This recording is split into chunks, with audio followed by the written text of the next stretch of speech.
Kathleen Wynne has been reaching out actively to ethnic groups and ethnic media to calm you down. But what is she saying?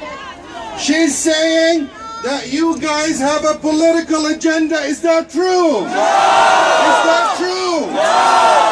She's also saying that you guys are reacting to rumors. Is that true? She's saying that you guys are not informed. Is that true? She's saying that we never read the curriculum. Is that true? No, it's not true. She's saying that this curriculum is here to protect our kids. Is that true? No, it's not true. We know it's not.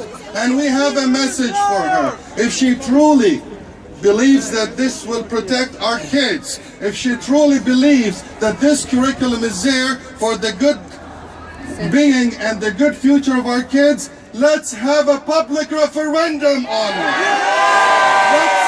Let's say, give us a chance. Let's sit down publicly. Stop talking to media people and only giving your opinion. Let's sit down and let's have a public session on it. Let's have a public referendum on it. We want our schools to remain focused on science. We want our school to remain focused on math. That's what we want. Leave special values to the parents. We all respect one another. She's the one that doesn't respect us.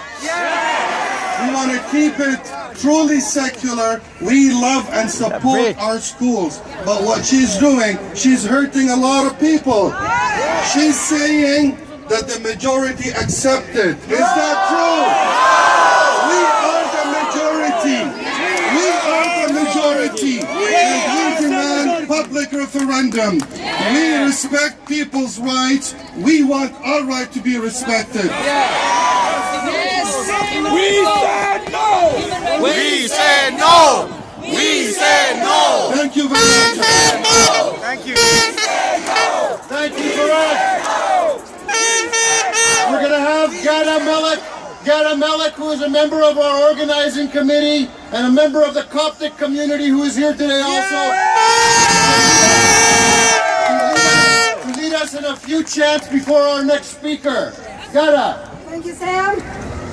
Ready for more chants? Rick. Hey!